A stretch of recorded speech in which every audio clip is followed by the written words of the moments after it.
Jacques Rancière y el método socrático. Jacques Rancière es un intelectual francés que reflexiona, entre otras cosas, sobre el concepto de igualdad. Publicó más de 20 libros, entre ellos uno que tituló El maestro ignorante, en donde describe el método revolucionario que el pedagogo Joseph Jacotot desarrolló después de la Revolución Francesa. Para él, la educación no solo debe perseguir la igualdad, sino que debe ser parte de ella, estableciendo vínculos horizontales entre quienes enseñan y aprenden, cuestionando así el método socrático. La metodología educativa actual. El método socrático, a pesar de haber surgido 400 años antes de Cristo, sigue siendo central en la enseñanza universal. El mismo consiste en hacer preguntas hasta que surjan datos y ejemplos que luego son usados como base para alcanzar ideas o valores más generales. Por ejemplo, ¿en qué lugares se desarrolla la agricultura en Argentina? Y luego preguntar, ¿qué características tiene el clima, el relieve y el suelo del lugar? Para ir de esta manera arribando en base a más preguntas y más respuestas a alguna conclusión. En este caso, por ejemplo, se podría llegar a entender así acerca de la importancia del manejo intensivo del agua y los posibles tipos de riego que se practican en la región pampeana según la tecnología disponible. Para que esto funcione es fundamental mantener el monopolio de la información acerca de los temas que se proponen como ciertos e irrefutables. Como decía Miguelito en una tira de Mafalda, estoy empezando a sospechar que cuando la maestra pregunta algo no es porque ella no lo sepa. Según Platón, Sócrates es el autor de la famosa frase «solo sé que no sé nada», pero en realidad él, siendo uno de los hombres más sabios de la antigua Grecia, jugaba un papel de ignorante para cuestionar a otros sabios y así dejarlos en evidencia ante la incongruencia de sus afirmaciones. Sócrates, como buen sabio, tenía plena conciencia de que nadie puede saberlo todo porque el conocimiento está siempre en constante expansión. En general, este método se usa para defender un punto de vista que ya está comprobado científicamente en contra de la ignorancia. Según esta idea, la mejor forma de evidenciar el acierto de un punto de vista es hacer que el alumno se contradiga y de esta forma apruebe el punto de vista en cuestión propuesto en clase. Este método tan común facilita que se moldee el pensamiento a partir de preguntas que guían los razonamientos según los conocimientos y valores del currículum oficial. El problema es que se suma en la actualidad es que los y las estudiantes, por diferentes motivos, no tienen interés en responder o no tienen la más mínima idea de la respuesta. De hecho, si volvemos a preguntar en dónde se desarrolla la agricultura en Argentina, muchas personas se pondrían nerviosas si no tienen una conexión a Internet cerca como para averiguar la respuesta que, según la ley, ya deberían saber. Es que no es posible argumentar ante un tribunal la ignorancia de un delito, como no es posible anunciar la ignorancia en una mesa de examen. Por ejemplo, no se puede decir como forma de defensa ante la justicia «yo no sabía que no se podía matar», lo cual resulta obvio. El problema aparece cuando hay sancionadas más de 26.000 leyes nacionales en Argentina, que sumadas a las provinciales y municipales llegan a una cantidad de artículos que son imposibles de sistematizar y registrar por una persona común por más formación que tenga. El solo hecho de saber o tomar conciencia de algo no garantiza que ese algo esté bien, que sea bueno, aceptado o expresado en conformidad para el sistema. El método socrático de la interrogación que pretende conducir al alumno a su propio saber termina dirigiendo las evoluciones del pensamiento. Es así que al responder este tipo de preguntas la mente llega a una meta, pero por un camino guiado y dirigido por razonamientos ajenos. En palabras de Rancière, lo único que hace Sócrates es demostrar que el esclavo, sin Sócrates, sería incapaz de aprender.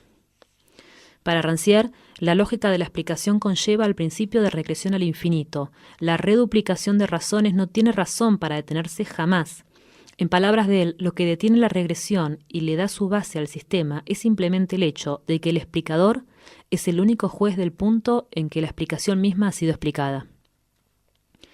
En el rendimiento desigual de los diversos aprendizajes intelectuales, lo que mejor aprenden los niños y las niñas es la lengua materna, porque se les habla y se habla en torno a temas que les competen y que suelen no estar resueltos a priori. Oyen, retienen, imitan, repiten al mismo tiempo que se equivocan y se corrigen. Después logran algo por casualidad y vuelven a comenzar con el método, y a una edad demasiado temprana como para que se pueda explicar el éxito de la instrucción. En general, tenemos la capacidad indistinta, más allá de nuestra identidad de género, condición social o color de piel, de comprender y hablar la lengua presente en la familia, porque es en nuestras propias casas en donde se dialoga acerca de lo que vamos a comer, en dónde vamos a dormir o a quién vamos a ir a visitar. Evaluar a una persona igual.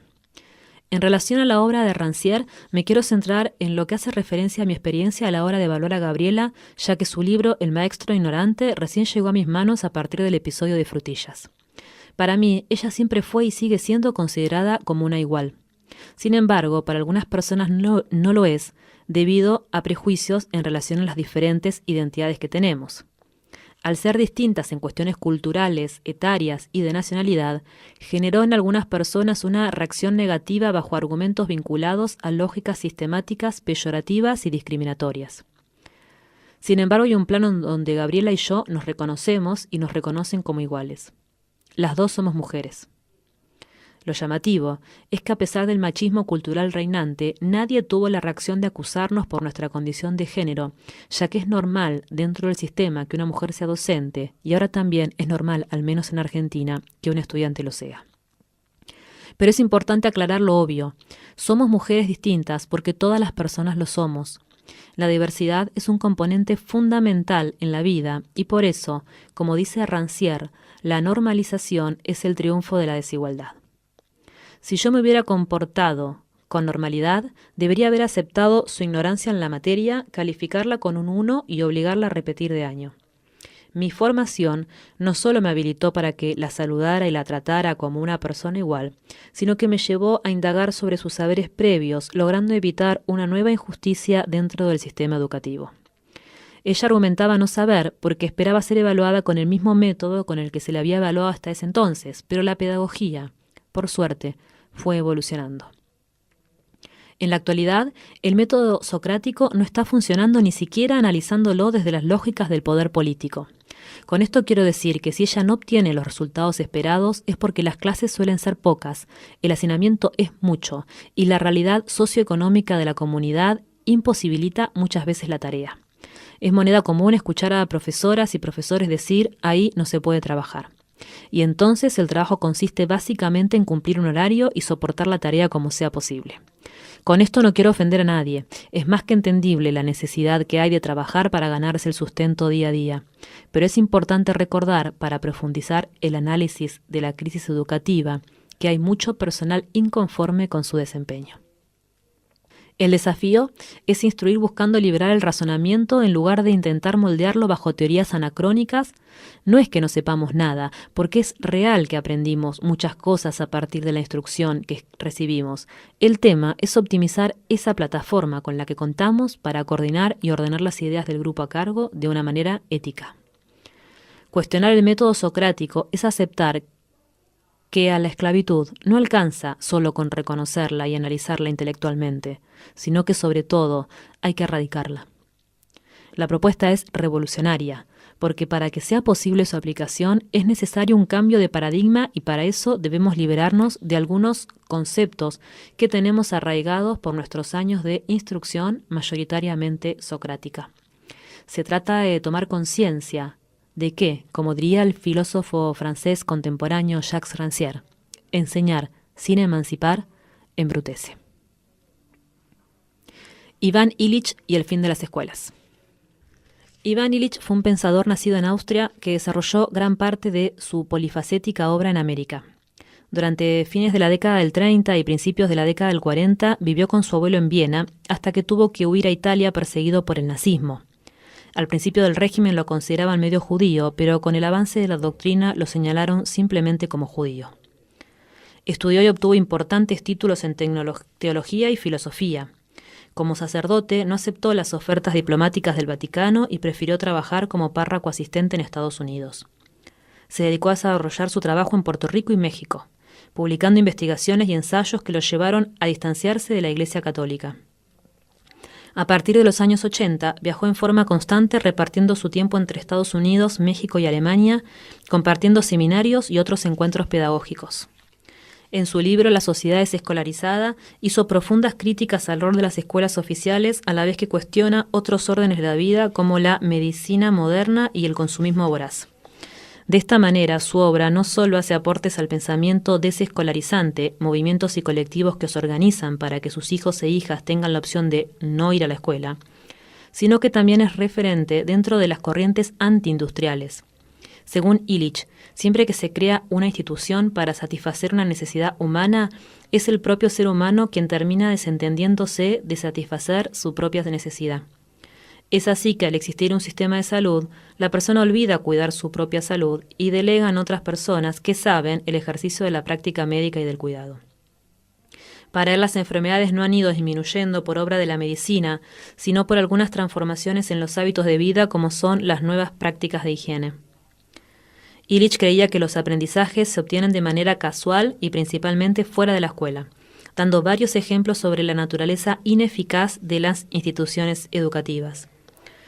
Hizo una apología al autoaprendizaje, apoyado en relaciones sociales libremente intencionadas en encuentros y conversaciones fluidas e informales. Llegó a afirmar que la mayoría de las personas que aprenden bien una cosa lo logran a causa de circunstancias especiales y no de aprendizaje secuencial. Para este pensador revolucionario, tanto las personas pobres como las ricas dependen de escuelas y hospitales que guíen sus vidas, formando su visión del mundo y definiendo qué es legítimo y qué no lo es. Estar bajo el cuidado de estas instituciones solo genera dependencia a un tratamiento, imposibilitando organizar la propia vida en torno a sus experiencias y recursos. Ante la desigualdad que implica el desarrollo económico actual, la mayoría de los países latinoamericanos han crecido en base al consumo competitivo y, por lo tanto, a la pobreza modernizada. Las personas aprenden así, según Illich, a pensar como ricos, pero viviendo como pobres. En general, las instituciones educativas desaniman a las personas pobres a la vez que las invalidan para controlar su propio aprendizaje. Era un intelectual austríaco que creía que la existencia misma de la escuela obligatoria divide cualquier sociedad en dos ámbitos. Ciertos lapsos, procesos, tratamientos y profesiones son académicos y pedagógicos y otros no lo son. De esta manera, el poder de la escuela para dividir la realidad social no conoce límites. La educación se hace no terrenal, en tanto que el mundo se hace no educacional. Sin embargo, toda persona aprende a vivir fuera de la escuela. En palabras de Illich, aprendemos a hablar, pensar, amar, sentir, jugar, blasfemar, politiquear y trabajar sin la interferencia de un profesor. El problema es que la escuela, por su funcionamiento, tiende a reclamar la totalidad del tiempo y las energías de quienes participan, pero además, una vez que se ha desacreditado al hombre o a la mujer autodidactas, toda actividad no profesional se hace sospechosa. La escuela no solo es la nueva religión mundial, es también el mercado de trabajo de crecimiento más rápido del mundo. La escuela hace a la alienación preparatoria para la vida, privando hacia la educación de la realidad y al trabajo de la creatividad. La escuela prepara para la alienante institucionalización de la vida al enseñar las necesidades de ser enseñado. Una vez que se aprende esta lección, la gente pierde su incentivo para desarrollarse con independencia. Ya no encuentran atractivos en relacionarse y se cierran las sorpresas que la vida ofrece cuando no está predeterminada por la definición institucional. Y la escuela emplea directa o indirectamente a una mayor parte de la población. La escuela o bien guarda a la gente de por vida o bien asegura que encajen en otra institución. La nueva Iglesia mundial es la industria del conocimiento, proveedora de opio y banco de trabajo durante un número creciente de años de la vida de un individuo. La desescolarización es por consiguiente fundamental para cualquier movimiento de liberación. Iván Illich. Para este pedagogo del siglo XX, un buen sistema educativo debería poder garantizar el acceso a los recursos didácticos disponibles, generar las vías de encuentro entre quienes desean saber de un tema y quienes tienen los elementos para satisfacer esa demanda, y por último, generar el espacio y el tiempo para que quien quiera dar a conocer sus argumentos en relación a un tema específico pueda hacerlo con absoluta libertad.